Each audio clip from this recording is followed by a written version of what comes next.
Good evening, fight fans! We're back! Nities is back once again after the abysmal last year that we did not do. But this year we're doing both 2023 and 2024, which means we need an extra guy. As always, I have my co-host, the beautiful Chandler. Say hello. Hi. And I have the fan favorite. He's played Mr. Frankenstein, he's played Mr. Wolfman, he's a beautiful fucking actor, he's Wyatt Beard. Thank you. Nobody told me we were doing 2023 as well this year. We're doing both, apparently. Okay. It's the 90s, it's back. It's finally happening once again. And I have some notes before we start. Just want to say, I didn't watch Wicked. I didn't watch The Brutalist. They're both way too long. Cinema is dead. I didn't watch Nosferatu. It was released in the UK on New Year's Day. So it's a 2025 film. See you next year, buddy. Best moment of my year, Nigel McGuinness returned to wrestling. That was pretty good. Speaking of returns, welcome back Jeremy Saulnier. Welcome back Shinya Tsukamoto. Anyone else got any welcomes they want to put forward? I would like to welcome Mr. Whippies. I found that out this year. Yeah. And I cannot get enough of Mr. Whippies. What is Mr. Whippy? Yeah, he's a beautiful ice cream man. And I don't mean he's a exactly. white guy, I mean literally ice cream. Do they call white people ice cream? Yeah. Okay. I didn't know that. I won't forget you, buddy. That's all the notes I have. I think we're ready to give out some awards. Are you guys ready? Yes. Our first award category this year is Worst Film. Class of 3. So our top 3 worst films of 2024 and apparently 2023. And to start us off in this category, I'm going to pass it off to Joel. Oh, thank you, darling. I love you so much. Mwah. My worst film. Cannot stand these fuckers. Our first one is The Crow with Bill Skarsgård. Yeah. What a dreadful fucking waste of time that does not at all convey the concept of the futility of grief. Whoa. An awful film overall, not worth a watch. Giving it the worst film award. Chandler, one-up me. I'm going to one-up you with a little ditty by the name of Kim's Video. I don't even know what that is. It was a half documentary, half insanity piece of this dude who tries to find a lost collection of VHS tapes from this shop called Kim's Video in New York.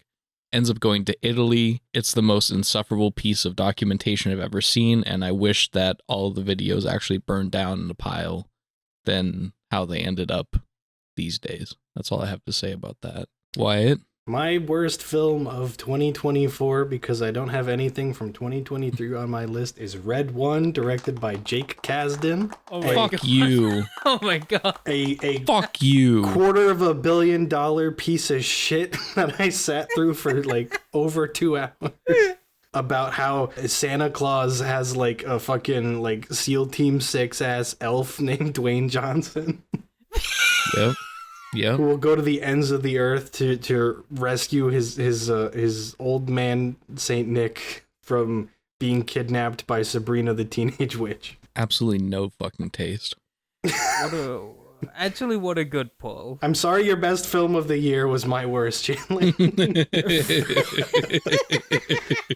Oh, is that funny to you? I'm back, it's Joel with my second pick. I'm gonna go with Time Cut. A film which I almost watched a week ago again, but didn't because it's a failure on all fronts of cinema. Like a screenplay without basic knowledge of structure, it's half-assed acting, it's uncaring cinematography. The entire thing is sort of just the biggest mess that cinema could throw up this year. Content for the Netflix content machine. Straight up, the buffet theory of Netflix, where it has to just cater to everyone at all times. Time Cut, not even artistically viable. That's all I have to say about it, frankly. Excuse me. I'm passing it to Chandler. don't want the mic. It smells like burp. Oh, sorry, I'm just because I'm drunk and just we're at spittle on it. karaoke right now. Speaking of spittle, my second pick will be The Last Voyage of the Demeter. Oh, Yeah. Speaking of 2023. speaking of Halloween specials, just like 2 hours. Yeah. 2 hours. That's all I have to say about that. We call him Dracula. He's coming! Wyatt, what do you got for your final pick? second pick, fucker. What do you have for your Get your head your on second straight. and We're final drunk, pick? and you are the one who can't keep track of the fucking category. Following in the tradition of Joel, I've also picked a horror movie for my second worst film. That would be Imaginary, directed by Jeff Wadlow. This is the most inconceivably obtuse, stupid, like it's almost everything you said about Time Cut also applies to Imaginary. It's a Blumhouse production, and it hits all the tropes of what that would entail, and is just at the same time completely inept. Like it's almost like it's moving from beat to beat, hitting those tropes, and doesn't know how to connect them into a cohesive story. Movie sucks. My worst film, my actual worst film, the lowest rating a film can get. The Roadhouse remake Oh no. with Jake Gyllenhaal. I know all of these are a waste of time, but the Roadhouse remake somehow manages to defy the usual remake trashity, and it just finds its own world of unreality of nonsense that just kind of angered me.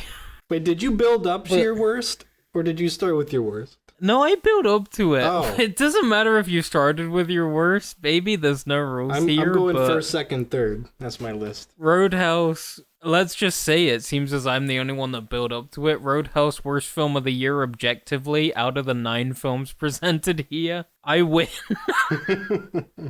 Maybe Chandler's got something spicy. Maybe, unless he's got the fucking racist Ku Klux Klan movie, then I don't You know think what? Chandler's winning tonight. It's funny you mention that because Oh shit!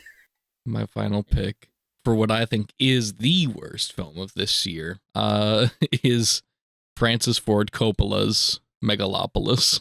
On God? It's fun though. Shut the fuck up.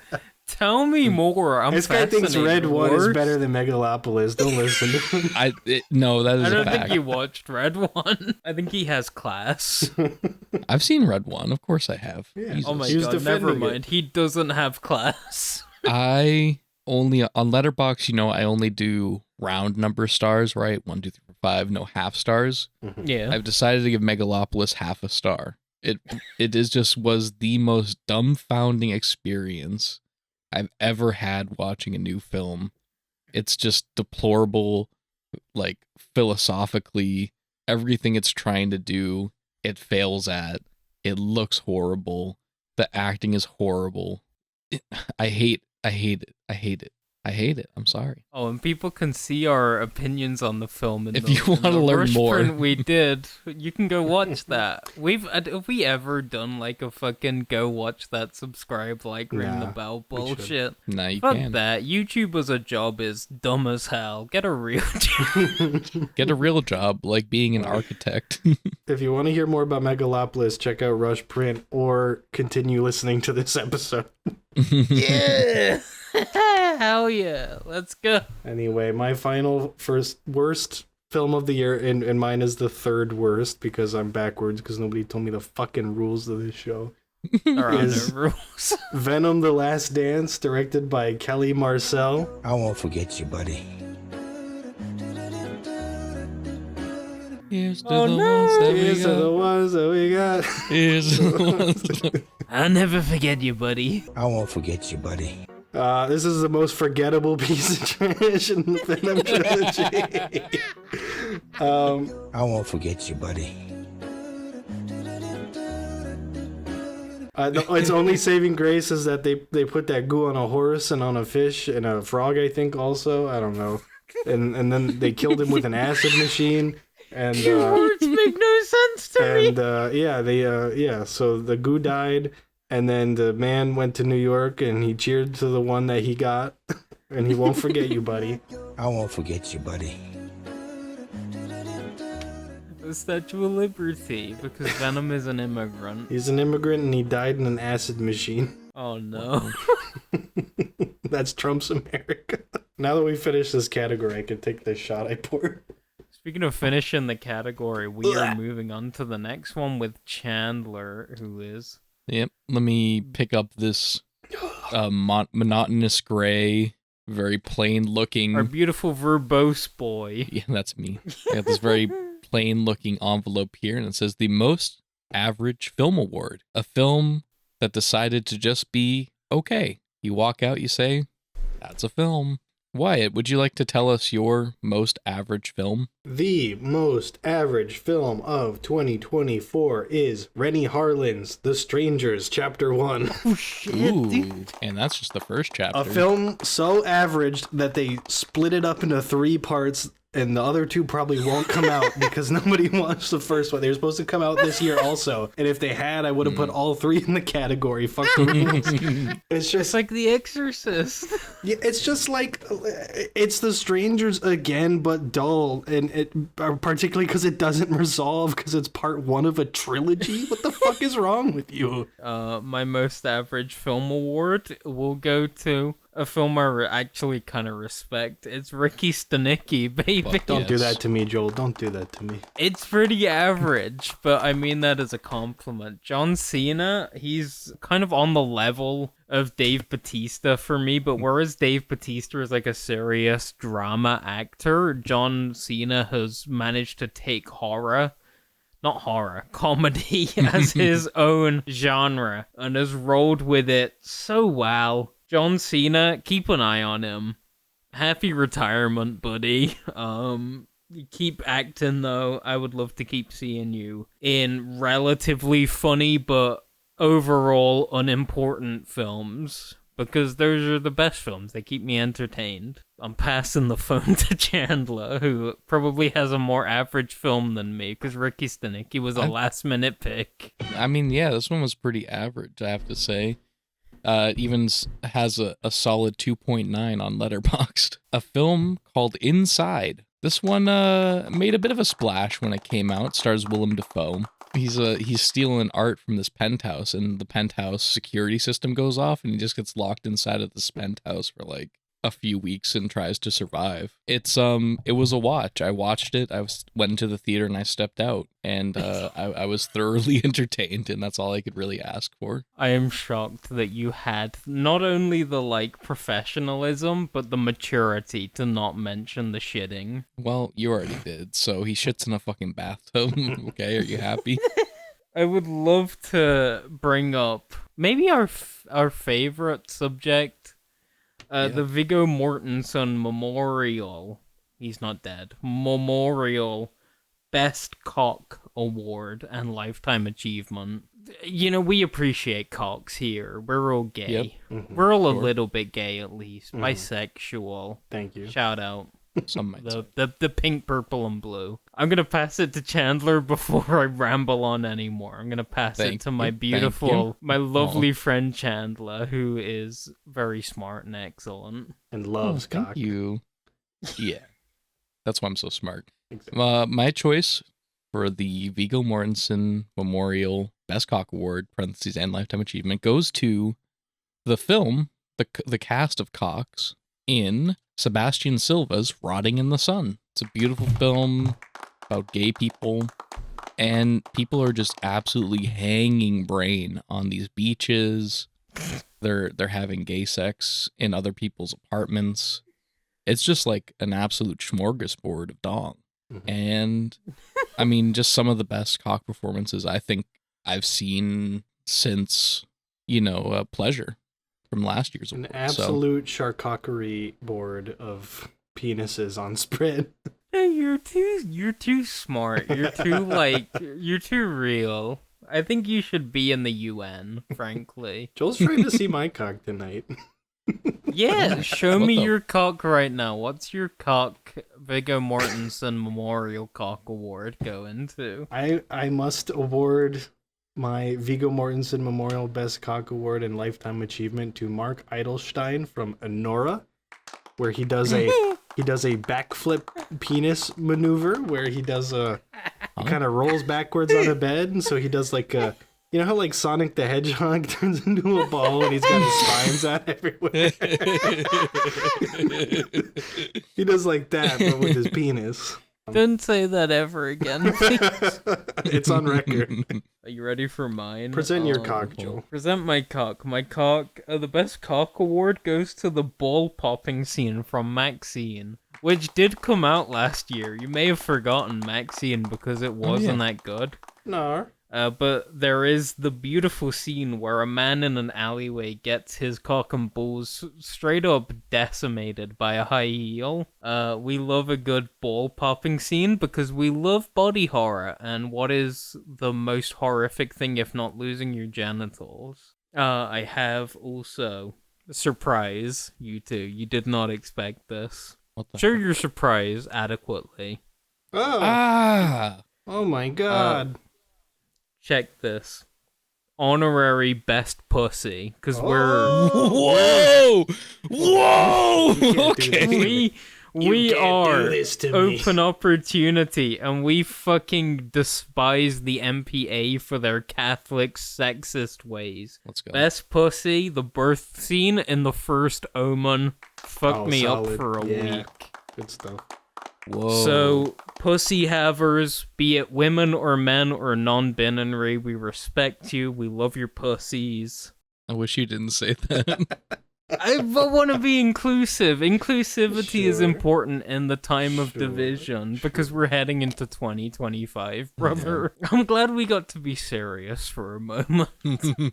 What's next? Anyways, What's next? Wyatt, could you please read the next category? I'm going to. And you have to say the entire category name. Tonight I'm glad to present the Spookie-wookiest Scary Movie Moment Award. And first up on the docket is Joel. It's me? Yeah. Oh, shit. I'm going a bit off base here. I'm not, like I'm on base, but I'm also off base, you know. I'm giving it to the entire performance of Nicolas Cage in Longlegs. Wow, I've spent my life looking for Nick Cage to one-up himself, and he one-upped himself in Longlegs. He's a freaky little dude. Wow, dude, he's freaky. I never thought he'd top his performance in The Family Man, but man, this year really blew us away. Dude, The Family Man fucks me up. Let's talk about that please. later. Yeah, but the chocolate cake?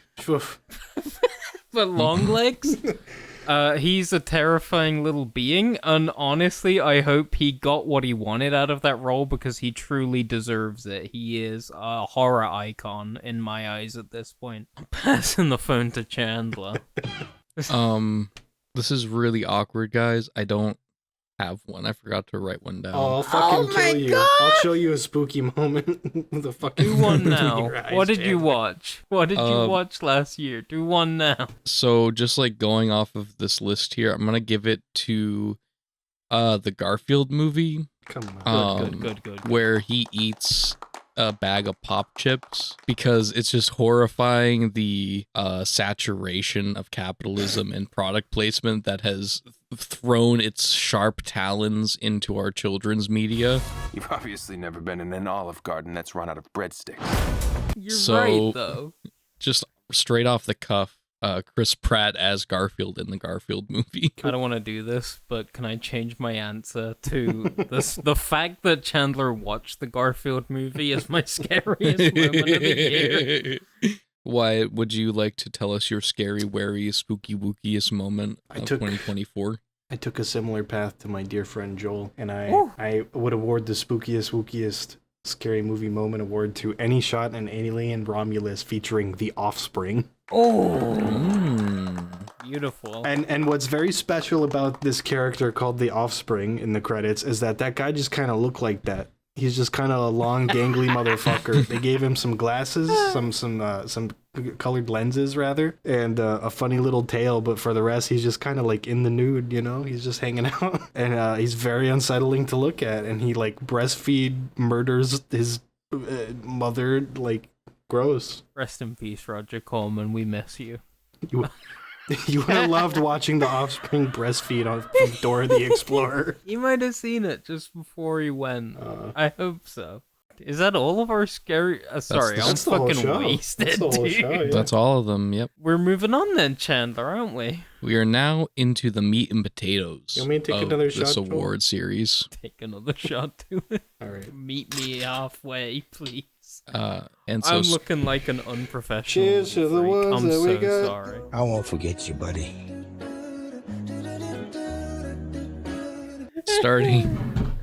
starting off this section, we have best makeup. Wow. So, Wyatt, who had the best faces, the best places, the best spaces this year for makeup? What do you say?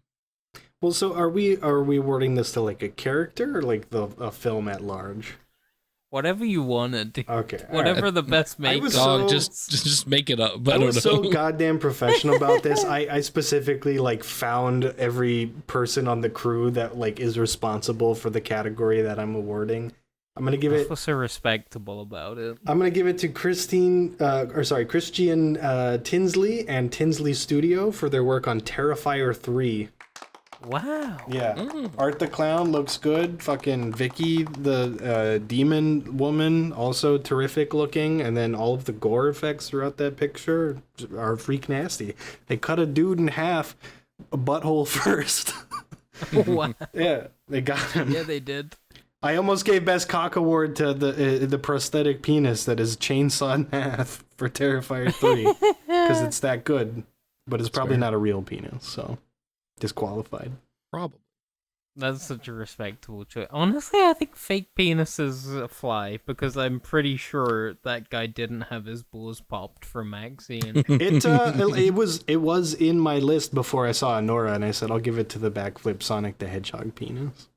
Good for you. That's Good for you. Who am I passing it to? Is it your turn? Is it Joel? Yeah, it's me. Okay. We go up. We go up. What is We're up? counterclockwise. What is, if you what? I'm giving it to Frankie Frico. Yeah! Dude, they had little puppets, dude. Do you know how much I've missed little puppets ever since I fell in love with the Gremlins? It is the best way to make a little monster for a movie. CGI has taken that from me. But Frankie Frico has brought it back in such a beautiful way that I will give the makeup artists of Frankie Frico the laurels they deserve, frankly. Frankie Frico Lee. Anyway, Chandler, the makeup Hey. specialist. Tell us Oh, no. more. Because this is just one that I could not pick one for because I just did not think about like makeup at all Despicable. the past 2 years. Despicable, frankly. But one that I did thought I s- taught you better. The one that did stick out is 2024's Mean Girls. Because you know what? Oh. Everybody's got a fucking mug on in this fucking movie. And I love that. So far, Chandler hasn't given a single award to a film I've seen. How have you not seen Mean Girls? Wyatt was musical? busy watching The musical. Do we want to move on? We gotta start cranking. We're making record time considering we've done like 4 awards. Speaking of records, Wow. Joel, would you like to read the next It's category? me, isn't it? I'm holding us up. Please execute me at the fucking stocks, dude. did you notice the laser sight on your forehead? Yeah. Yeah. Best score, music. Who doesn't love it? You said it best. I'm passing this to the ever musical, the straight up jazz artist that is my good friend Chandler, to start us off with best score. Changing the weather. Come on. It's a little nod to remember Bob Is that Dylan a movie hint? came out. No, Is that a it ain't hint? That film. It ain't that Oh, film. thank God. Oh damn. Best score is going to who the fuck did this score? He's trying to keep up with. Andres Angel The Angel giant? Andre the Giant's score for The Brutalist. Wow.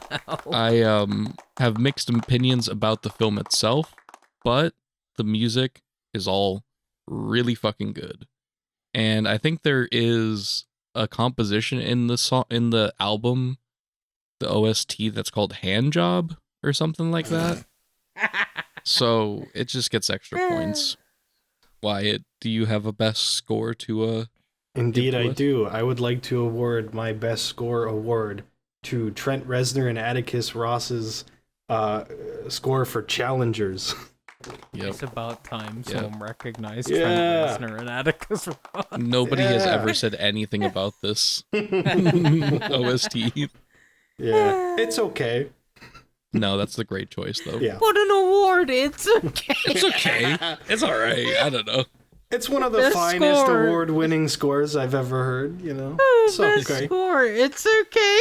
Nah, it rocks. I fucking love the synth heaviness in the score. Like, it's great. I had a second shot, by the way, while Chandler was talking. Jesus Christ. Yeah, I'm keeping up with Joel Chandler. Come on. Yeah, if it's not clear, I'm fucking done. I'm wasted. Great movie, great score. Excited to encounter that duo again on future projects. I know there's one coming out soon that I already forgot the name of.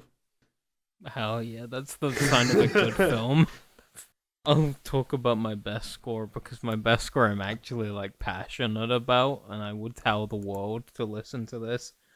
My best score is going to Craig DeLeon for Strange Darling. Ooh. For the longest time, I was gonna give this to A Different Man, which is a good film, let me tell you. But I genuinely cannot stop thinking about the little leitmotif that plays every time Kyle Gallner appears on screen. It's such a beautiful artistic choice made by the score writer. Incredible work for that film, kind of elevates it to a higher level, I think. So, Strange Darling, Craig DeLeon. I hope to see better from you in the future, because I've seen your past work. I know you can do better, because you won a Nighty, the most coveted award in Hollywood. Reznor and Ross are doing the score for Tron Ares. That's what was in the back of my brain. Who gives a shit about Tron Ares? I dude? like If it's Tron not Legacy. Daft Punk- Come on. If it's But not it's Reznor Daft and Punk, Ross, Joel. yeah, Reznor and Ross can kick fucking rocks, dude. Daft Punk. Have you listened to Alive 07? I've listened to the Tron Is that Legacy a- soundtrack on loop for like 16 Is years. it too early for a musical guest? Can we have an early musical guest opening? We have Daft Punk. Dude, I love Daft Punk is here? Yeah, they reformed just for the 90s, dude. Oh, they Oh my split up God. again. Oh no. Oh, nah. Oh. They're not performing. One They of them just blew up in the other studio. member. Holy shit. There's gore everywhere. I'm Oh covered my in God. fucking intestines, dude. Because it was a guy, it wasn't a robot, it was actually a Frenchman. Holy shit. Oh my He's god. a real boy. Turns out they were human after all. Stop releasing AI films, Daft Punk, by the way. Fuck off. Ooh, I'm yeah. not watching another fucking AI film. Worst award for worst AI upscale of the universe. Oh my god, surprise award, worst AI upscale goes to Interstellar so 4.5 because fuck that, dude. Stop it. Don't release a drumless edition of your best album. Stop. I won't forget you, buddy. Anyway, Can I intro Anyways. best sound? Why? how's everyone doing? Alright, I would like to introduce our next award, which is Best Sound. Take it away, Joel. Best sound. This was fucking like hands on. Like this was last minute. Best sound goes to The Substance. Nothing in this year jumped out to me in terms of sound. Nothing held on to my heart. But The Substance, you know, it has this almost like virtual reality kind of appeal to it. You know, it's surreal, it's crazy, it's weird. French. And I think sound really kind of played into that aesthetic that the film held. So The Substance Yeah, good job. Good job, Substance. Good job. Love you. Substance. I'm passing it to Chandler before I burn out entirely. Speaking of burning out, my choice for best sound goes to Oppenheimer. Oh. Not just because they have the big explosion, but just overall, just like the whole soundscape, very good, very good. I'm going to talk about this film more later, spoiler alert, so Wyatt, would you like to grace us with your choice, please? Yeah, best sound goes to Dune Part 2. Thank you, Richard Ooh. King, sound designer on Dune Part 2. Dick King? Thank you, Richard. Yeah, you gotta be Dick King me with such a good sound profile. He really gave us a real Dune. Dick King with that Dude. one. Yeah, you ever heard of Sandworm? Pretty cool. I don't want to throw you off, but Dick King kind of sounds like dicking, like he's fucking Oh you, dude. no, I don't want to throw I didn't you even off. think of that. I really wish I could reach through my monitor right now and cut you guys off at the bar. I have another shot poured ready to go. I think I ran out of drink. You're fine. I'm only coming down from here, which is gonna be good for the sad monologue we give at the end of the episode. Best visual effects. I'm just gonna fucking say it. I'm gonna have the gall to say that the next award is for best visual effects, how things look on the screen with our eyes. What do you say, Wyatt? What do you think had the best visual effects this year? Shout out to Kingdom of the Planet of the Apes. VFX supervisor Eric Winquist. Yeah! I love I a mean, monkey fuck. movie. I love a Fuck, monkey dude, it's movie. monkeys. It's monkey. You're the monkey, baby. Yeah! Yeah. You're so right. I really gave this to this film because I think all those Apes movies are a ton of fun. They're always like cutting edge on visual effects, and this movie is maybe not quite as good as like the Andy Serkis trilogy, but it's rather the Caesar trilogy, but it's it's visually it's as visually impressive as any of these other films. They're constantly like pushing like I said, the cutting edge of visual effects, and I want to shout out this series at large. Like it deserves some recognition. I'm tearing up. I love a Didn't- monkey. Monkey movie. Did they use the monkeys for Better Man, by the way? Did they He use looks the like same Caesar, monkey doesn't he? models? I always keep Yeah. looking at it and I'm like, that's the ape together strong, brother. Fuck Robbie. As the token British person of this podcast, fuck Robbie Williams. What a fucking jackass loser. That movie's okay? flopping like crazy because not a single person in the States knows who that guy is. No wonder they made him an ape. Moving on. We're a positive podcast. We love to uplift people. Best visual effects. I'm giving it to Furiosa. Ooh. I know a lot of people are like, he uses practical effects, that George Miller, he's crazy. But he does use visual effects, and he uses them in such a fucking realistic way that you can't even tell they're there. And frankly, that's commendable, in my opinion. Furiosa, again, like Fury Road, uses visual effects constantly, and it uses them in a way that they need to be used, like replacing backgrounds, adding in things that you can't practically have in practical. Shout out George Miller. What a guy. I'm gonna be sad when we lose him. Come on. Jesus Don't put that out Christ. there. Don't put that out in this I'm world. not putting it out there like I want him to die. I want him to not die, Wyatt. That's actually the reverse. You could just not mention it. Go watch the Twilight Zone movie, because his airplane segment is awesome, dude. Speaking of people in film who died. Don't say that! Hey guys. Don't me say it. Fuck you. Hey. Don't put that out there! We all know it happened, but we didn't want it to happen, dude. That was awful. Chandler, My please. best Chandler, save visual- us. My best visual effects are going to I saw the TV glow, which I wanted to give it something. And I understand. It's about time. there are a lot of non-diegetic like visual effects that go on in this film, which are just very refreshing to see a mainstream movie doing this, because for some reason we've just decided that movies have to be super realistic nowadays. Even like the visual effects have to make a film look more quote unquote real or whatnot. I like that Jane and the crew made this film a little more kind of magical and interesting and emotional with their use of visual effects. So I saw the TV glow, more like I saw some really good visual effects. Thank you. Oh, yeah. Joel, I would like you to read this envelope if you could, please. Read this envelope? Oh my god. Look at is this a beautiful envelope. Chandler has the best handwriting, by the way. I just want to put that out there into the world. If Thank you need a you. personal handwriter, What? 55522. You can find Chandler on Fiverr at Oh my Chandesky. god. Nah, he's worth more than a fiver. He's worth at least like a tenner. Yeah. Thanks, what are asshole. we doing? Production design? Yes, Jesus right. Christ. Production design's underrated. Super That's underrated. my intro. I'm passing it to the man of the hour. Hey. This is the comedy roast of Chandler. The Chan of the hour. That's kind of what it feels like.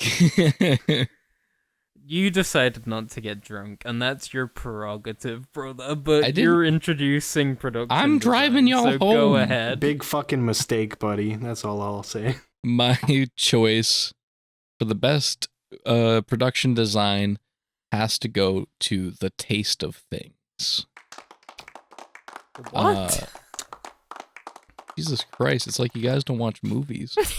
I got a whole fucking list. The two of you are both like, I figured this one out last minute on every category. I've had this list locked down for like a month. Until you taste- fucking threw a new category at me literally 5 minutes before the show started. Hey, spoilers. Hey, spoilers. The production design was by Toma Bunkeni, some French name. Don't worry about it too much. But they also did production design on Sybil and After Blue. They find a way to make 19th century France just the most romantic and deeply stylized, detailed that they possibly could. And every time I think about the movie, I think about the sexual oyster dish. And it kind of makes me come a little bit. So if you guys would please give me a minute and maybe Maybe a Wyatt, tissue could you as well. take over? Wyatt, could you Dude, take I over love real quick? Sexual oyster dish, dude. Don't fear the Reaper. What a track. Chandler, you're gonna be mad at me. You're gonna be mad at me, Chandler. Okay. Best production design, I have to give this award to Beth Mickle and Bradley Rubin for their work on Megalopolis. That movie's crazy. They made New York feel like New Rome. Isn't that what they call that in that picture? It's because it. Oh no! What about when the shadows go up on the wall? That's pretty cool. What about the Colosseum? Let's just go to the visual effects then. Well, that's part of the production design, isn't it, Chandler? Come on. Someone's dying tonight. This is actually a murder mystery podcast. Is that all you have to say about production design? Is Yeah, the shadow? it's just Megalopolis. Like it does a convincing job of making a version of New York that's not quite New York, but is visually interesting. That's what I'm going to give Megalopolis. This guy. I'll fucking This guy's kill you. going back to just putting the podcast on respectable audio website. He's fired, dude. It's my job to put this out on different channels, and I might just not this time around. My I'm fucking. gonna say hello Spotify, hello Apple Podcast. Be on YouTube, dude. Fucking, you're obeying the rule of fucking audio only. Lame. Get on YouTube, bitches. Look at this cool picture. Yeah, I bet you feel really Look fucking at dumb this right photograph. now. Can't do that on Apple Podcasts, can you, dumbass? It's best production design, and we're going to show an image of the production design because you're supposed to show an image alongside your description, podcast freaks. When you show the best picture, can it be that Lars Mikkelsen as Thrawn smoking a cigarette behind the scenes of Ahsoka? That's a good pull. I was going to go for the classic pull of George Lucas in the fucking mall canteen because that's my favorite image of all time. That's a good but one, we can too. do both. Side by side. Yeah. We love them both. Real quick, Is it Joel, my turn? I know Yeah. that we're having a lot of fun, but I think that you should tell us your favorite production design of the year. My production design, it goes to Conclave. I buy it that they're in the Vatican, and frankly, that means that the production design was good. Which is think crazy so. because they shot it in Newark, New Jersey, right, Chandler? Yeah, sure. I don't know where they shot it actually. I did Often zero called the Vatican of research. the U.S., Newark, New Jersey. Our But, holy land. like, for the longest time, this got sound. Who knows what got sound? I've forgotten. It's been like 2 hours since we did sound. But Conclave looked good. That's all I can ask for of a film, is that it looks good, because it's a visual medium. Sounds like So- they should have given it to best cinematography. No, cinematography goes to the most shocking thing of all time, Oh, but okay. you would know, so why don't you lead us into cinematography, Yeah. brother? Yeah, anyway, this category is best cinematography, Joel. It's me again, I'm back, dude. I don't like this system. You shouldn't be able to double dip. You thought I was lost in the Himalayas studying the ancient arts of martial arts, but I'm back and I'm ready to give best cinematography. What's he talking about? I can't believe I'm gonna say this, by the way. This is the funniest sentence of all time. Are you ready? Brace yourself. Like, lean back in your chair. Brace yourself. Okay. Best cinematography goes to Giovanni Ribisi for Strange Yeah, Darling. no, fuck it, yeah. Shot on 35 millimeter film. Shot on, they told me. They Shot said on it. 35 millimeter film. Wow, dude. Wow, no one Wow. else is doing that except for all the people that are doing that. Thanks, Gio. But Giovanni Ribisi, I thought you were a good actor. Turns out you're a great cinematographer, buddy. Good for you. It had split diopter. It had shots that I was compelled by, and frankly, what is cinema if not that? So, Giovanni, I forgive you for being in A Million Ways to Die in the West, buddy. It's okay. We all flop so that we can fly, right? I like the shots in the car. When they're at like the You're outside right. the motel. Those are good shots. Those look good. Yeah. Oh, the whole film's good. That's why I It's gave a it the pretty award. movie. Yeah, that's a fair award for sure. Hey, best cinematography, often described as the most award of all awards. And for me, it's going to Perfect Days. Never before has the camera been used to Period. All right, fuck it. You know what? That's all I got. Wyatt, what's your best cinematography? I gotta shout out my boy Simon Duggan for his work on Furiosa Mad Max Saga. Ooh, coming back around. Yeah. Joel gave it the best visual Yeah. effects, but then put a big asterisk about how there's not a lot of visual effects and it's mostly practical. And I'm gonna say that this guy shot the hell out of those practical effects. That's a cool looking movie. Makes Australia look fucking sick nasty. I don't want to go there. We are reaching the climax of this night. We are halfway through at this point. It's only downhill from here. The next award will be for recognizing the editors in best editing. And so, Wyatt, buddy, tell me, who do you think edited the most movie this year? Here come the French names. Fuck. All right. Tell me All about right. it. I would like to present my award to Jérôme Eltabat, Wow. Coralie Foguet, and Valentine. Watch your Farron. mouth. The editors credited for The Substance. Oh, wow.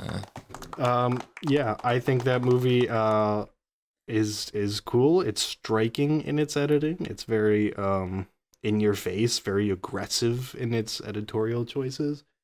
And yeah, it stood with me. Or it stuck with me rather.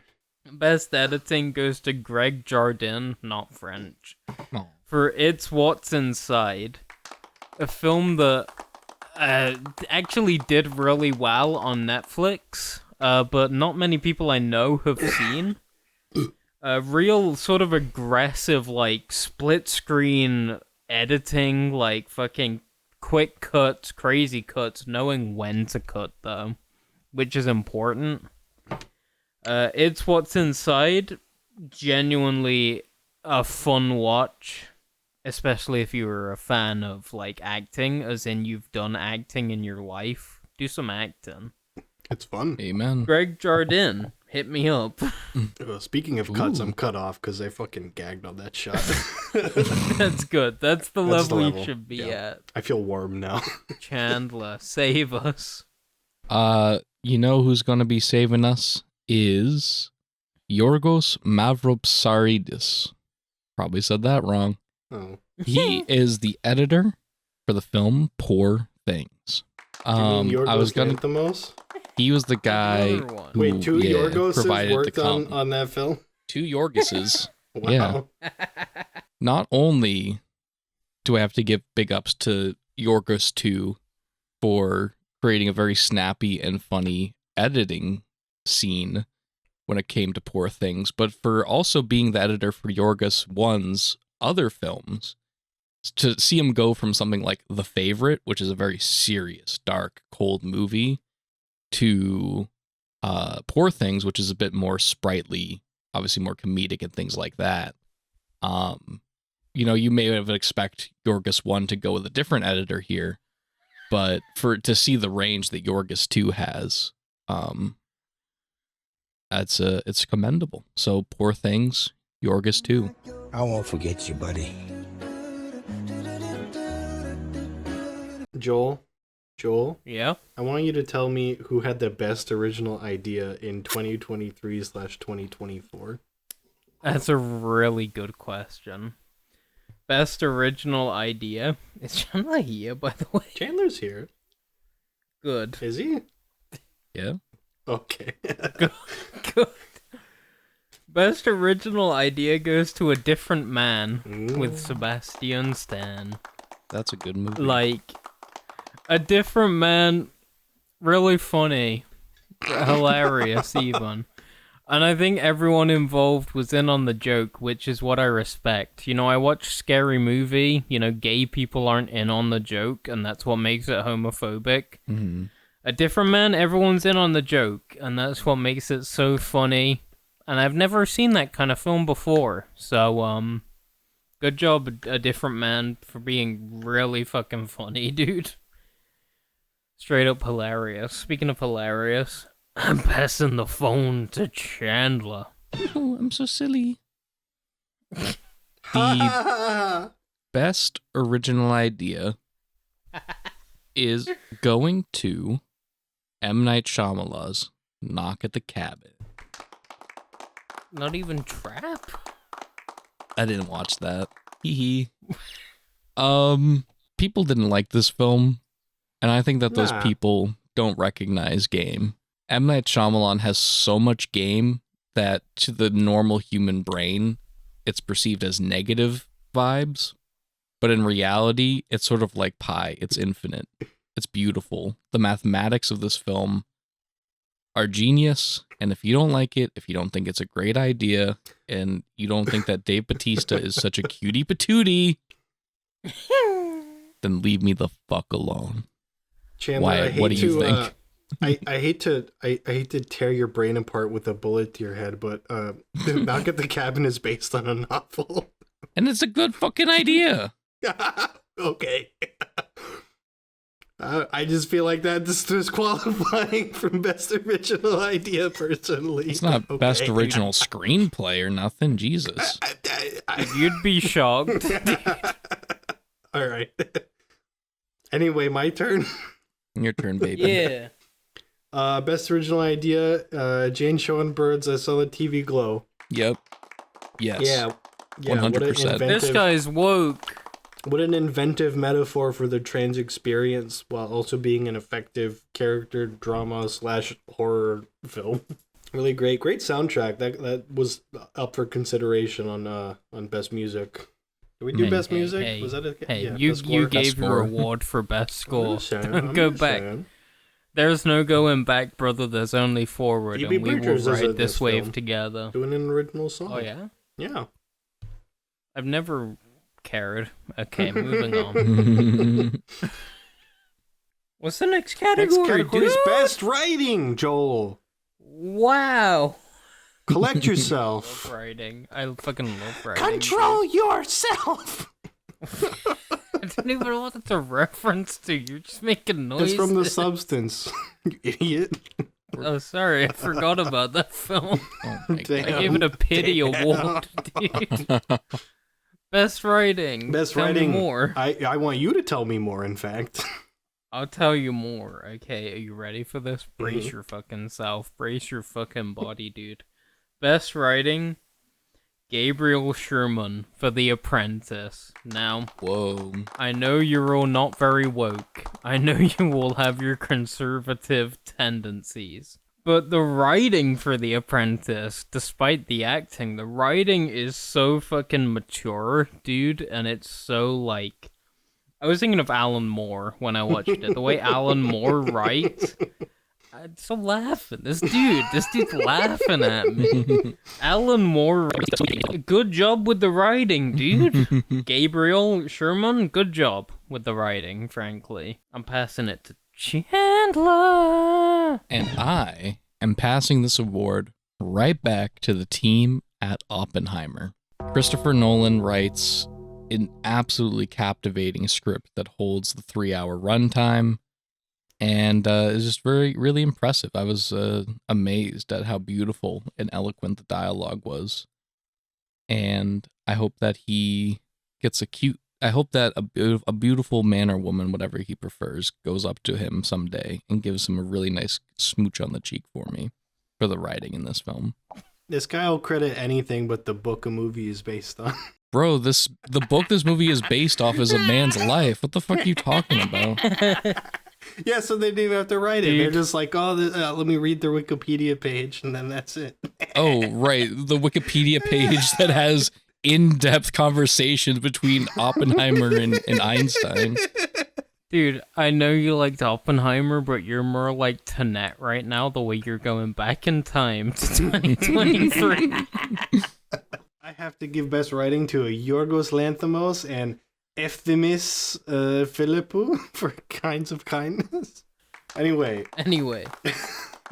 yeah, Kinds of Kindness is, not just one story, but 3, and I found them all more or less equally compelling, and an anthology is always, like, definitionally a bit of a mixed bag, but I was captivated for each part of this triptych. Chandler, please I'm tell on me it. about I'm the on it. Directors, dude. Who's the Directors sexiest, suck. most rigid director? Most I turgid. hate directors. They should follow themselves, dude. Well, lucky for them, they have their own category. I would like to, for consideration of our fine panel here, the movie with the best directing. Wyatt, what do you have to say? So speaking of Luca Guadagnino, Ooh. Challengers, baby. Hey, Oh my God. Challengers, baby. And a small shout out to Queer, because that was really great as well. But Challengers, fucking, what a fucking thrilling movie beginning to end. Like, it's tense, it's dramatic, it's erotic, it's everything that you could want in a film and more. What a great movie.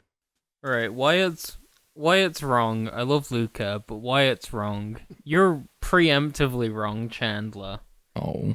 Because I came to a prophetic discovery this year. The best director, not only of 2024, but of all time. Jesus. The best director is George Miller for Furiosa. Whoa, you're really slobbing Nobody's that knob. fucking doing it. No one's doing it like George Miller, and nobody potentially ever will. Although I disagree, I have to give it to you. Like, George Miller is so fucking unique in his perspective, not only, but it's a good perspective. That's the important thing. I don't see where we're gonna go from here after George Miller unfortunately passes away. God, He you're keeps so doing fucking it. Joel morbid keeps doing about this. it. Come on. Sorry, I'm drunk. I'm drunk, okay? I get sentimental. rest in peace, George Miller. But while you're alive, thank you for making films. He didn't say anything about Coppola, and I think he's older. No, I want Coppola to die. I'm fine with that. He's done. Joel will rest Stop easy. making films, Frank. Well, the haters are gonna say it's rigged. Best director going. I'm sorry, Mr. Chris Nolan. It's rigged. It's fucking rigged, dude. That movie, for better or worse, is probably one of the best of 2020s. The 2020s. You're going in the dunk tank. I saw this in 70mm IMAX at the Providence And Mall. how many miles long is that 70 millimeters?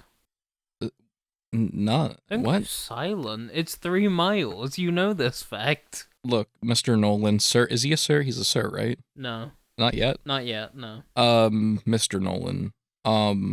My Venmo is Herb Chambers. If you would like to, Is that real? yeah, that's my real Yeah. Venmo. If you'd like to, thank me for this send you $1 absolute right knob now. slobbing. Chandler just made $1, dude. This is the most profitable. This is this the podcast most has profitable ever episode been. yet. What's this transaction from September 22nd that says sloppy toppy? You can see that on Venmo. Dude. It's weird. It's a social media platform, and I don't like it.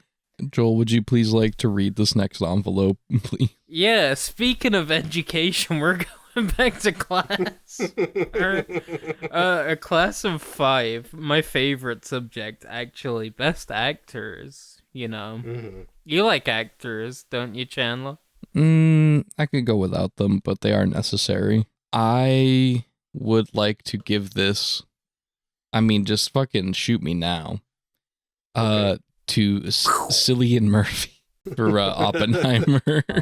Has Cillian Murphy been featured before? Has he? I don't think I don't. so. All This right, is our good first Cillian first Murphy. time. We love Cillian. Chandler, for all the shit I've given you, yes, I do love Cillian Murphy. That is how you pronounce it, I'm pretty sure. Not Cillian. Good for you, Cillian Murphy. He's Irish. Dude, my surname's McCarthy. You're gonna tell me he's Irish? He's Irish. Cillian Murphy. He really took this film, Oppenheimer, That and film. he fucked it raw. He really hit it raw. I mean, this was not an easy role, not just on the, subject of the matter, but also just the quantity of work he had to do for that film was crazy. So, but Yeah. we got 4 more to go, so I won't hold you. You What's have your 4 more. first? I got a whole 5. Where's your Fuck. start? Where do you start with best Well, actors? we're starting Wyatt? from the bottom, which means that I gotta give it to John Cena and Ricky Stenicki. Our first double shot On God? on God. Yes! Double shot. Yes. Fuck! What an insanely, fun performance, I think. He does that whole bit. He does the whole bit where he's singing songs about busting loads Yep. for 5 minutes. It goes on way too long and it's Straight. funnier every time. John Cena puts on a comedic masterclass. Ricky in Ricky Stenicki would be Stenicki nothing without John Cena. He makes without that film. John Cena. Absolutely. I'm so glad. Unless you all have it as your best narrative feature, dude, I'm the only one that brought it up so far. When you said most average film, I was gripping my desk as hard, nails scratching, just knowing that you did not recognize the game that John Cena has, dude. Mm-hmm. No, I love John Cena. I'm excited for the Royal Rumble. Joel, what's your first take? I'm giving it to the man that deserves it the most.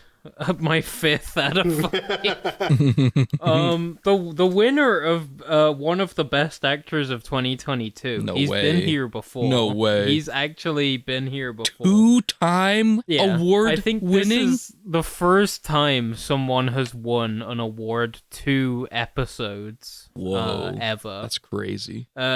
David Howard Thornton as Art the Clown in Yes! Terrifier 3. Can't fucking beat him. Spoilers for my list. Is that a double Wait, is that a shot? double shot? Wait, what? Yeah. You also He's on my Do you list. have him on your list? He's on my yeah, fucking 2 list. double Fuck shots yeah, in he a is. row, dude. 2 double shots in a row. We're fucking in. That's like a quadruple shot, dude. That guy kills it. Art the Clown is an iconic horror villain. Yeah, David Wow. Howard Thornton is deserving of the first ever Nities 2 episodes in a row award. Mm-hmm. And a double shot. What a That's so beautiful. what an incredible performance for a man that allegedly doesn't even like horror that much.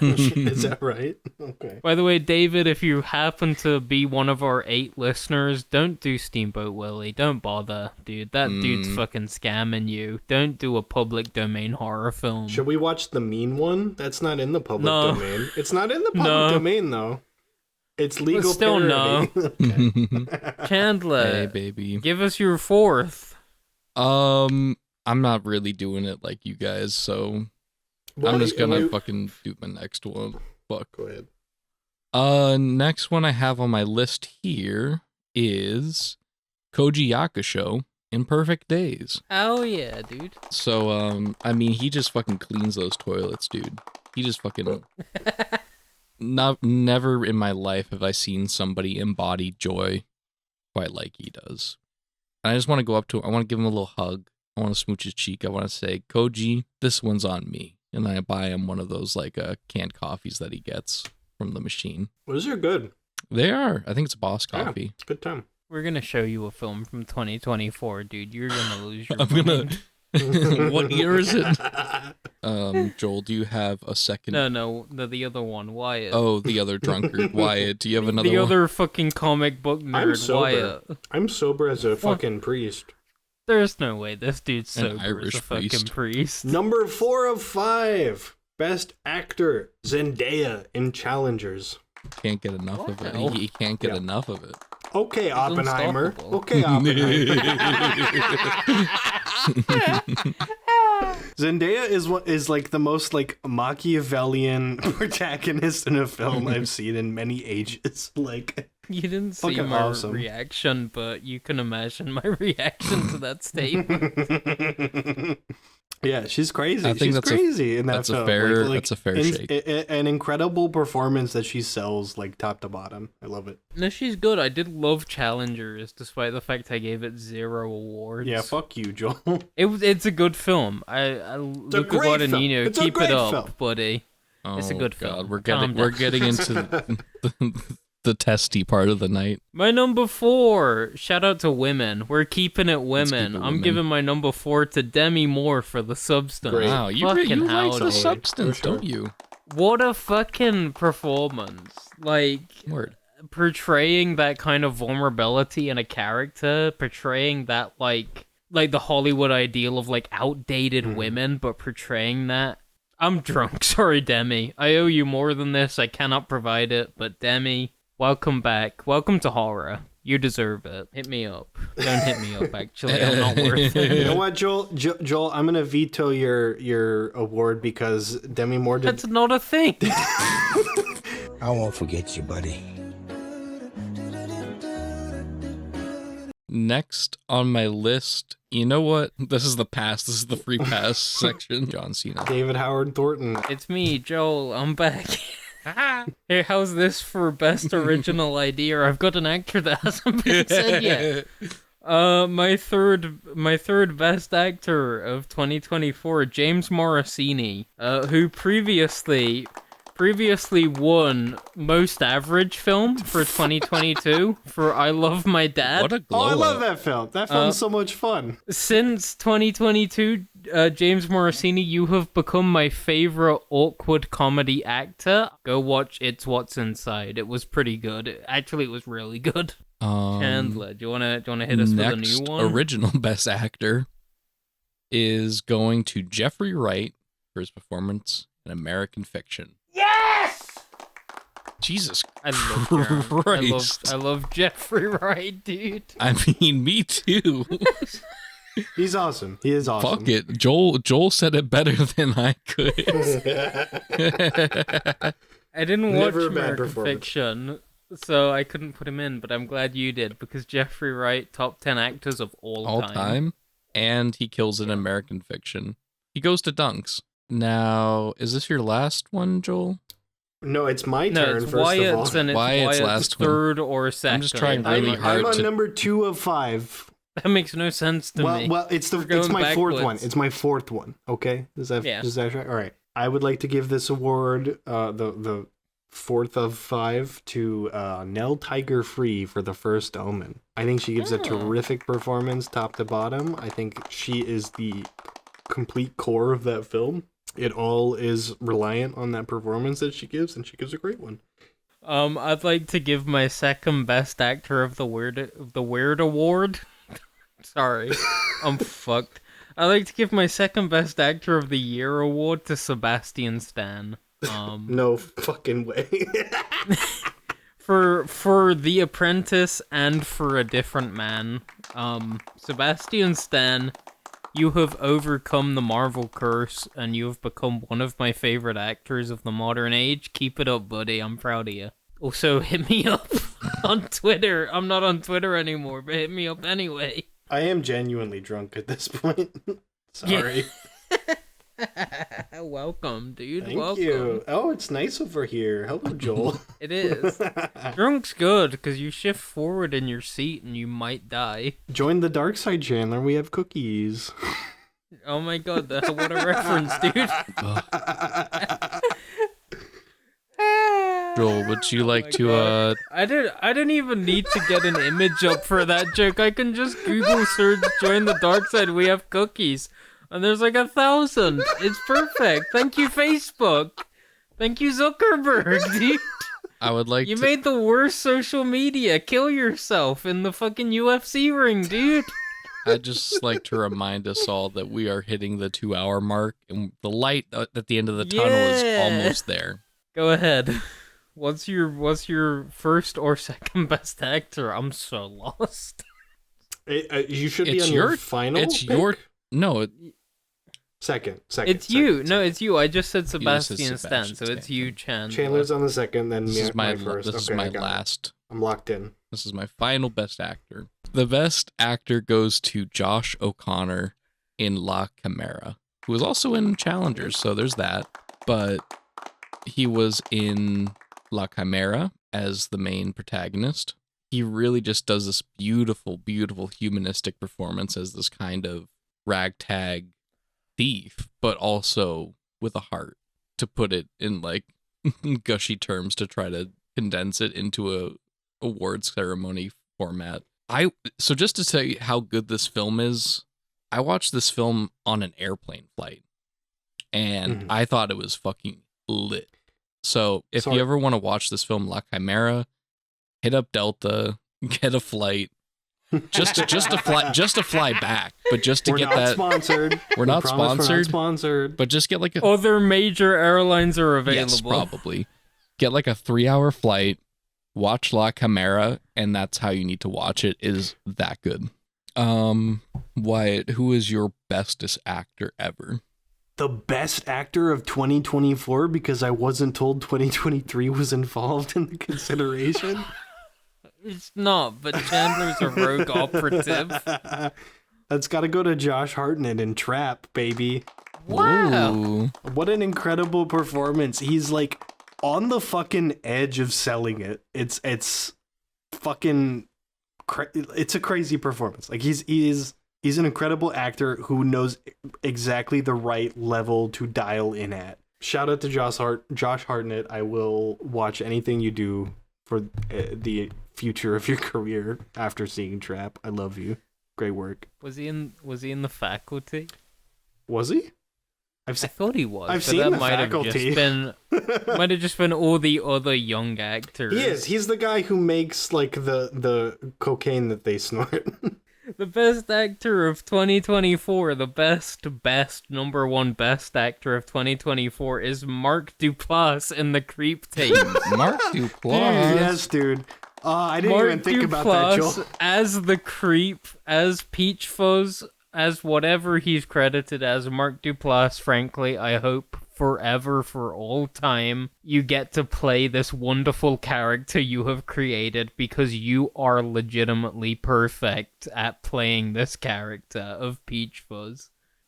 Get in touch. On Twitter. He's my most reasonable. Get in touch. I think I could meet Mark out of all of them.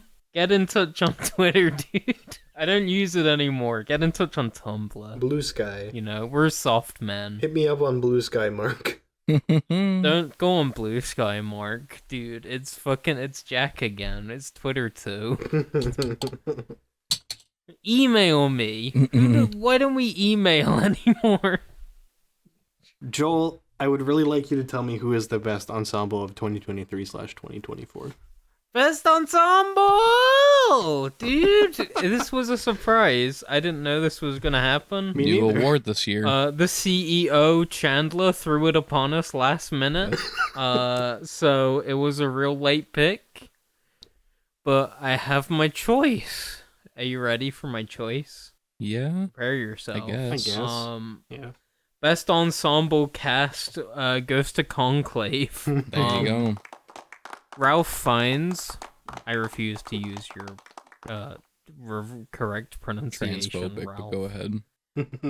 Go ahead and dead John name Ray Lithgow. Fiennes, but okay. John Lithgow, dude. Best actor of all time, John Lithgow. And all the others that were in the film. Tooch was in the film. You know Tooch? Tooch? Stanley Tucci? Oh, yeah. Tooch was in the film. Oh, I know him well, Joel. Incredible cast. I bought it. I thought it was real. I think Isabel Rossellini's in the film, but I'm drunk. I'm sorry, Isabel. I'm glad you didn't pick this for best original idea, so I didn't have to tell you it was also based on a book. Everything's based on a fucking book, dude. The reader over here. I work in a fucking library, dude. How about you work your way into a grave, buddy? I try and... I finished a bottle of rum, Joel. Oh, yeah. Before we get to you, though, I'm passing it to the man above me in our 3-story apartment. I'm passing it to Chandler. I really need to move out of this fucking house. It's like the turn down for what music video, but backwards. Fuck. Dude, we're supposed to be on the cutting edge. What do you mean, the turn down for what reference? In 2025, dude? Shout out to the Daniels. Best with 2023, Best directors apparently. in 2024 for fucking the Who Daniels. knew? Daniels, dude. Oh, Lord. I won't forget you, buddy.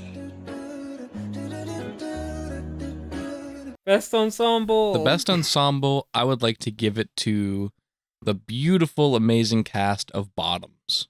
Definitely an ensemble performance. Everybody puts their penis, balls, pussies, vaginas, butts, tits, and everything else in between into this one. Very funny. That's all of it, isn't it? And secret third things. We're feminists.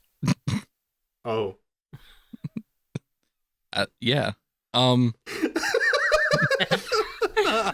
act shocked. You knew we were feminists before. I didn't get that memo. I gotta lock in, sorry. This was a movie that was very determined by the quality of its entire cast. So for everybody to put in 100%, really made this film. It's a good film. Make sure you catch it. Okay, love you. Bye. So, I hate to be the bearer of bad news, but we are amongst the vampire Nosferatu. Whoa. Shout out to casting by Carmel Cochran. I think that is the best ensemble of the year. Nicholas Hoult, shout out to his other film this year, The Order, which I almost made this list in a few categories. Very fun film. Shout out to Craven the Hunter, who was also in this film.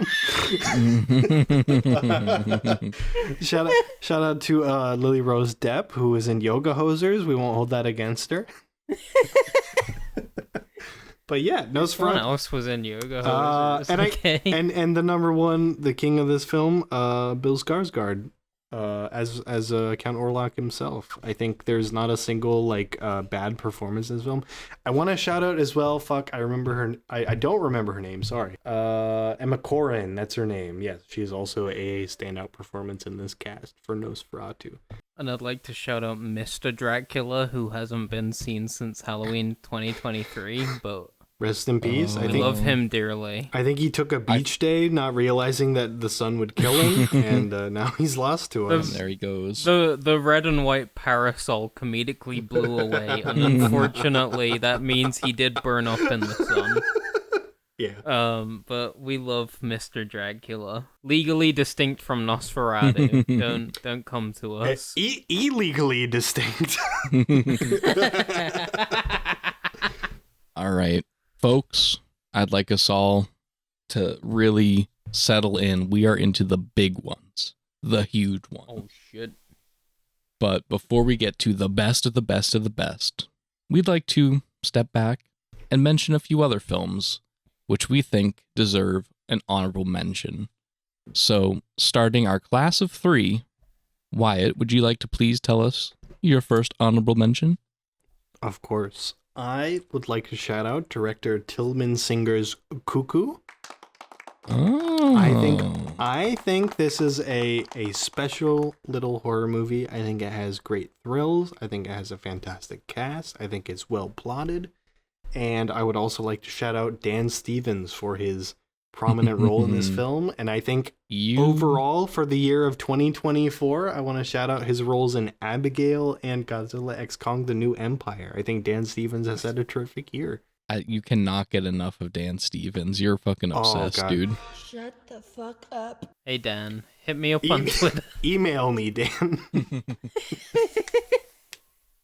All right, Joel, do you have one? I do have 3 honorable mentions, but I will start with just my first one. I want to shout out Monkey Man by Dev Patel. Yeah. Horror, not horror. I'm sorry, I'm fucking wasted, dude. Action films, aside from John Wick, have really lost their soul. But Monkey Man brings that back, and I think that's so important to action films, to have not only interesting main characters, but to have a story surrounding an actual ideal rather than just action for the sake of action. And I think Dev Patel brings that in such an interesting way. Dev Patel, I watch Skins. I've been with you since not day one, but practically day one, buddy. Dev, hit me up on Twitter. We're really aping for the exposure here in this part. We're gonna get so many shoutouts, dude. It's gonna be magical. Our first celebrity retweet. Dev Patel, Britain wins once again. We love you, Dev. Keep it up. My first honorable mention goes to Rotting in the Sun. I think this one definitely flew under a lot of radars, but it is on Mubi. Flew under mine. And it's honestly just it's really great because it's a movie that does not, fight for gay rights.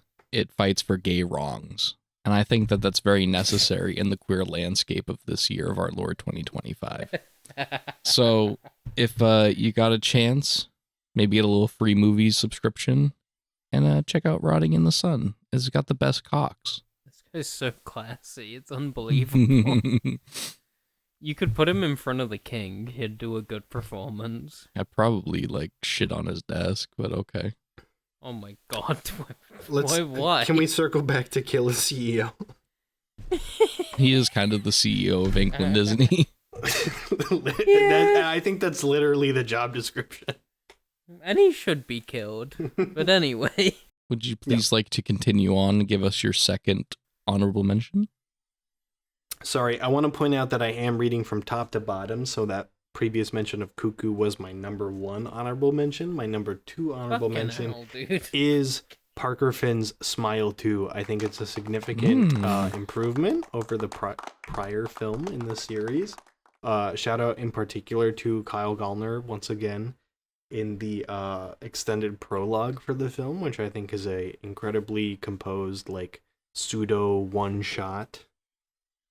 And I think just in all regards, Smile 2 is a supreme improvement over Smile 1, and I think that deserves recognition. So good job, Parker.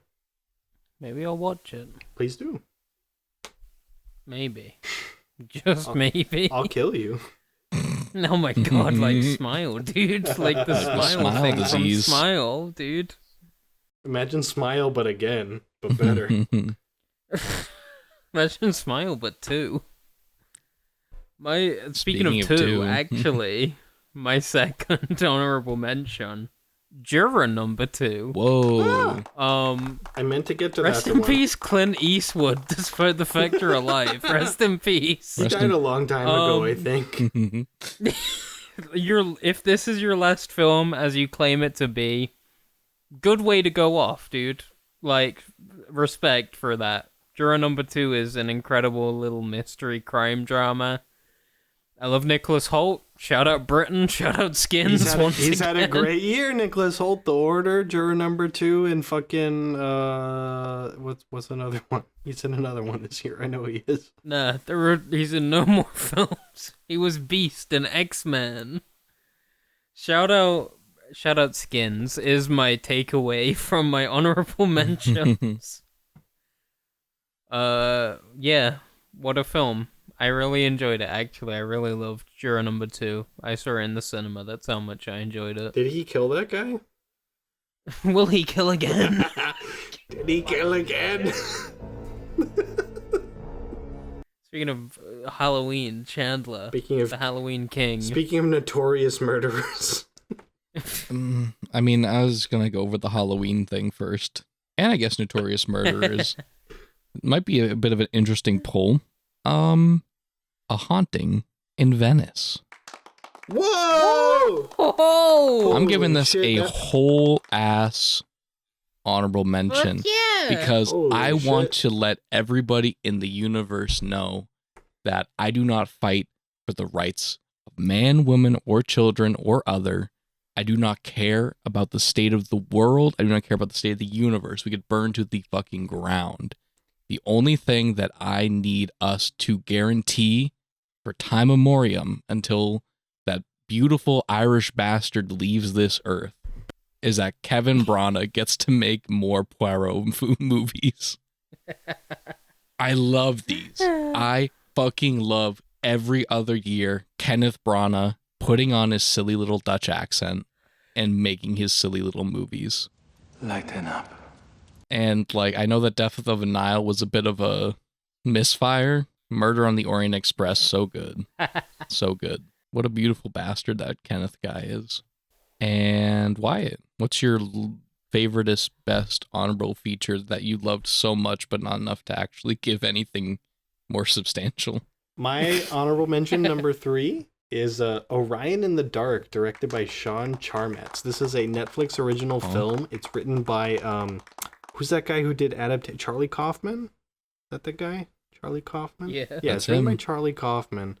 Orion in the Dark, I watched with my niece while I was babysitting, and I was just completely dumbfounded by how remarkable it is. It's a film that is a father telling a story to his child about, like, why the dark is safe and okay, and you shouldn't be afraid of it. And it is a shockingly mature story about how, like, the dark is chill and that, like, you know, you're gonna be okay, and that there's, like, you know, there are things you don't know about yet, but that you will when you're older, and that you're gonna be, everything's gonna be all right, you know. And it's a fun film, chill film, and it's a film that lives in the shadow of Into the Spider-Verse, and that it is a 3D animated picture, but it has a influenced by traditional animation, so its art style is rather unique, I would say.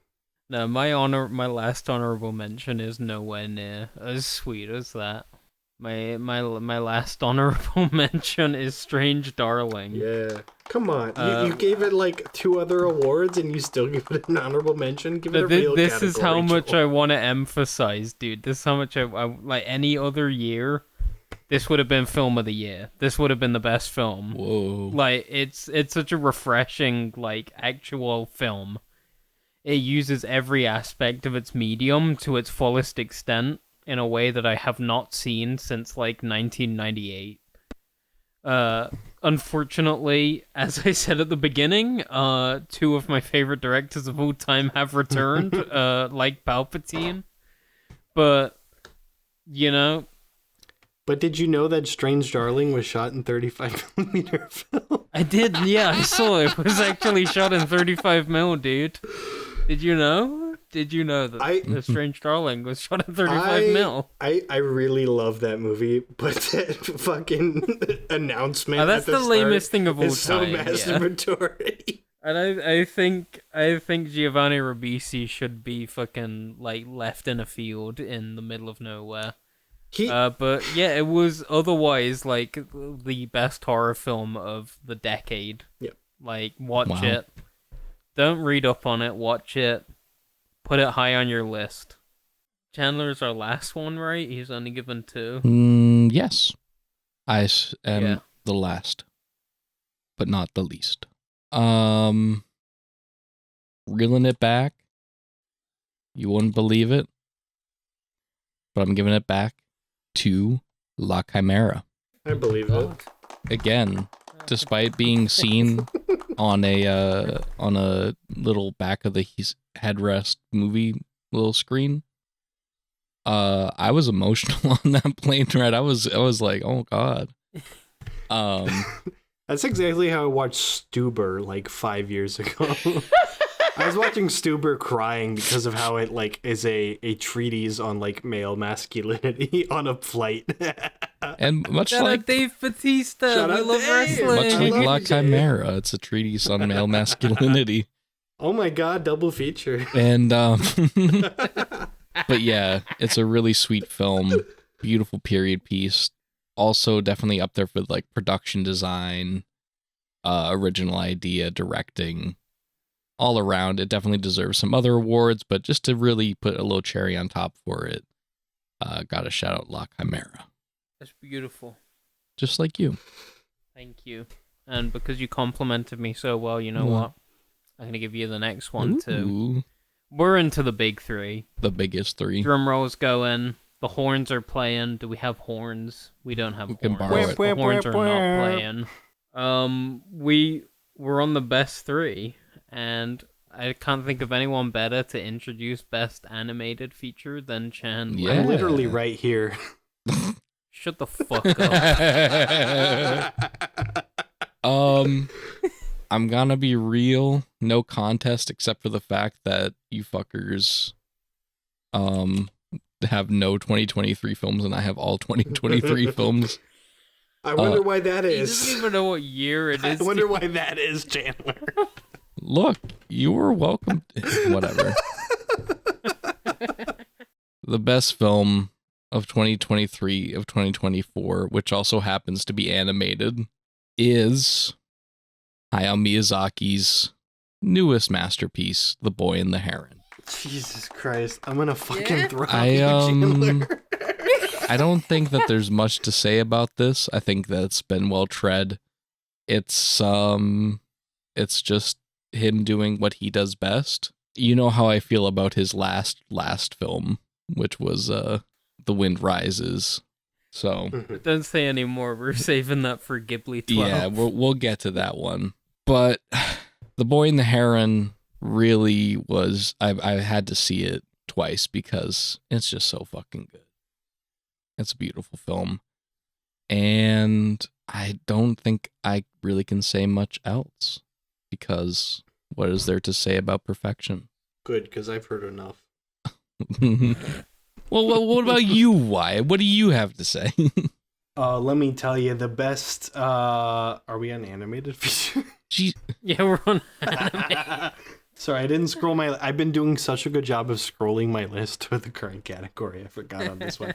The best animated feature is Kiyotaka Oshiyama's Look Back, based off of the manga of the same name. Yo, it's like Double shot! Let's go! I would take a shot, but I finished the bottle a while ago.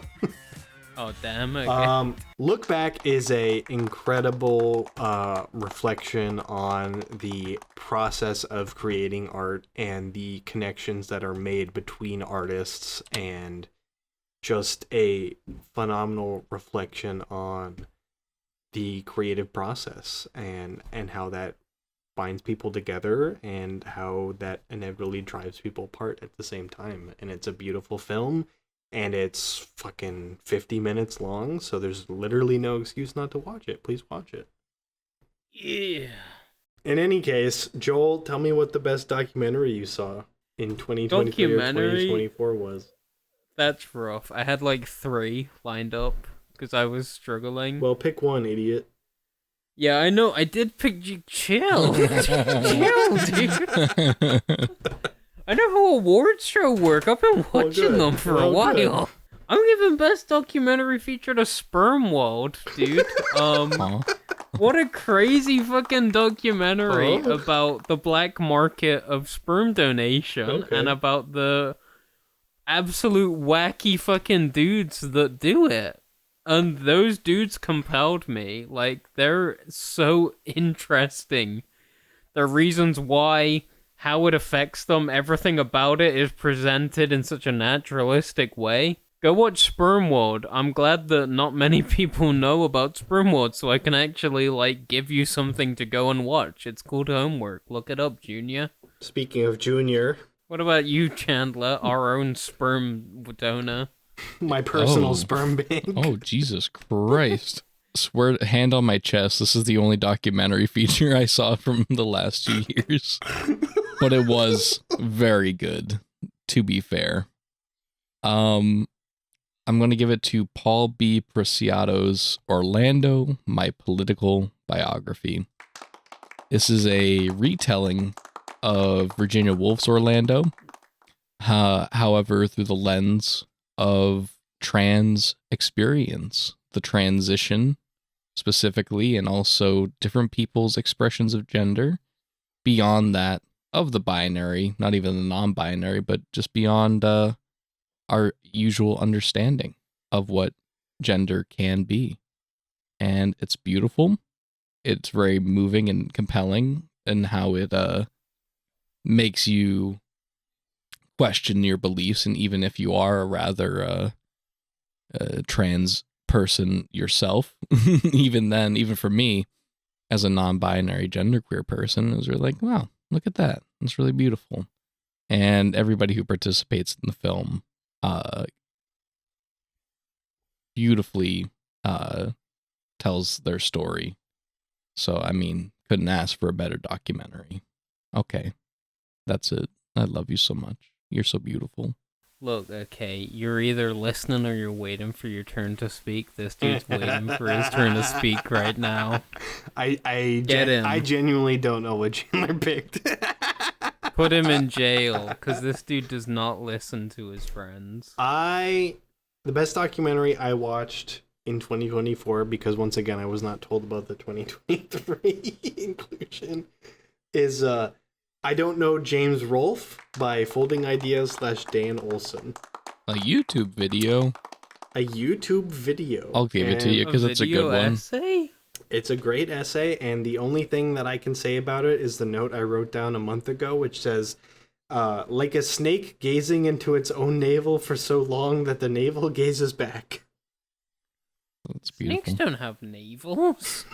It's like an Ouroboros joke, I think. I would like to have a little solemn. This is it. This is the film of the past 2 years. We're here. We made it. We finally made it through trial and tribulation, much like the cinematic industry. For better or worse, we ended up here. This is the best narrative feature of 2023-2024. Wyatt, what is your choice? That's gotta be Rebel Ridge, directed by Jeremy Saulnier. Whoa. Brace yourself. Double A shot. double shot! Let's Double fucking shot, go. best narrative feature! Yeah, this movie, Fucking hell. while it doesn't quite stick its landing, every other aspect of this movie is working at a fucking 11 out of 10. This is a perfect thriller, perfect action movie. I love this movie so much. Goddamn, what a fucking buzzkill that it's a Netflix original and wasn't released in theaters. This movie deserves so much more. If I could take my time for ahead. what would have been my explanation. Go ahead, buddy. Welcome back, Jeremy Saulnier, the man that introduced me to cinema as an experience. Oh, like 2 days ago. I just want to say, 2 days ago, technically yesterday, it's been a long night. I watched Shadow of Fire, Shinya Tsukamoto, and I wanted to put it at number 1, because Shinya Tsukamoto, my favorite director of all time, as we've pre-established, but Rebel Ridge won out. I just cannot deny Rebel Ridge as a perfect movie. I can't gush about it enough. Welcome back, Jeremy Saulnier, dude. Welcome the fuck back. I We fucking missed you, so brother. much. Come back, please. Straight up, welcome back. Tell me what's your favorite Is that all? channel. That's all you guys got? Chandler Word. died. What do you mean, is that all? We said welcome back. That's the biggest lore alert film can have. I won't forget you, Jeremy Saulnier. I won't forget you, buddy. All right. And for me, and I stand by it, Be good. I believe in it. I think that this just is the mark of quality. The best narrative feature of 2023-2024, guys. Can you imagine if he said Megalopolis as the best, The best and the worst. film of the year? That no way that's happening. Don't do it. I'm expecting something. Please don't. Please. Is Oppenheimer. No. God, why? Look, I stand by this. I stand by this. It is a film that spans the entire breadth of the technique. I've given it lots of awards tonight, and that's because I think that it stands on those awards and deserves them. And it all adds up, you know? Shit, it's fucking good. I'm gonna stand on your grave. Dude, this is the worst New Year's ever. What did I do? Why do you guys hate Oppenheimer so much? Oppenheimer is a watch it. fantastic film. There have been better. There have been better. Jesus Christ. Yeah, no shit. Oh, Does so that- you agree? Not that happened in the past couple years. Rebel Ridge happened in the past couple of years, Chandler. I didn't watch it. Meet me in England, Chris. I'll fucking beat your ass, dude. Hey, don't spite the child for the sins of the father. It's not Chris's fault. It's my fault. It is. Change your answer. No, what the fuck do you mean change my answer? This is disrespect on the highest level. What do you mean? We shouldn't have brought this back. Were the 90s a mistake? This was a mistake. All right, you guys are so fucking silly. Best narrative feature 2024, Arthur the King. Everybody leave. Everybody fucking clear out. Arthur the King, the Mark Wahlberg dog Shut the movie. fuck up. I'll Clear out the strangle- fucking. That's it. No, I'm fucking. Put on your fucking gloves, dude. It's going. This is not This is not working. Out. Based on the novel. You're a librarian. Why are you so anti-novel movies? So that was 2024, and also a little bit of 2023. I feel like this recording session has been indicative. I'm playing Old Lang Syne right now, which is my favorite composition. It's a beautiful composition. I just want to say Happy New Year's to everyone. I want to say Happy New Year's to Shaolin monks. They're crazy, dude. They're really cool. And I love them. quite a lot. They don't go through what we go through, and that's, I think, what I respect most about them. Do any of you have any New Year's wishes you want to give out? I'd like to start our Marvel podcast. Spoilers, dude. Spoilers. Preview. A lot of big things. Spoilers. 2002 Supervision in 2025. Yeah, it's gonna be a good year. I'd like to I gotta speak. piss. Okay. Go ahead, speak, Chandler. I had a rather solemn and deep, thoughtful monologue last year. We'll cut out my comment about pissing then. We don't have to. I said something about cinema dying. I think that it's dead, and that's okay, because out of the ashes could come. 2025 is looking up. It's only looking up from here, guys. Haha. I can't wait for us to quote this sound clip in 2025 90s awards when we're all just like, when Ricky Stenicki 2 wins the fucking best narrative feature by default. We are bringing cinema back. That's a bold claim. Watch this space. Pingleton Point 5. When is Rush Print Watch this episode 2? space. Rush Print was one and done, brother. It is? Megalopolis, and there were no other films in history. Honestly, that's how it felt. It felt like It'll be back. it felt like the clock We'll do stopped another one. when Megalopolis dropped.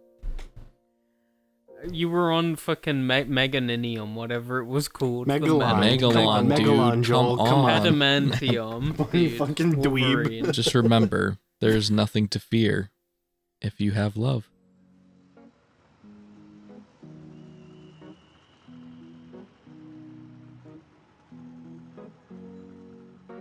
Here's to the ones that we got. Cheers to the wish you were here, but you're not. Cause the drinks bring back all the memories of everything we Best narrative feature of 2023-2024, guys. Oppenheimer. Toast to the ones that we lost tonight. Cause the drinks bring back all the memories. And the memories bring back your. You know how like Sonic the Hedgehog turns into a ball and he's got his spines out everywhere? He does like that, but with his penis. This is the most forgettable piece of trash in the profile. He really gave us a real Dude. dicking with that one. Never before has the camera been used to Period.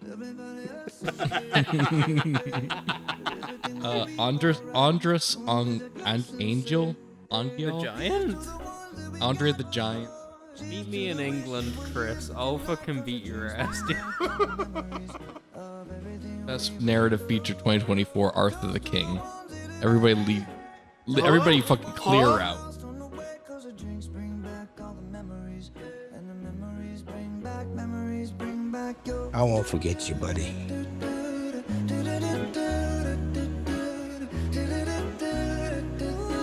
Memories bring back your.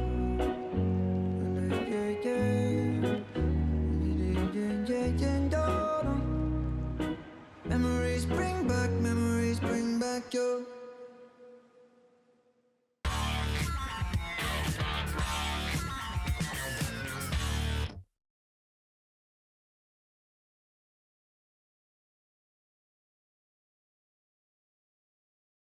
I won't forget you, buddy.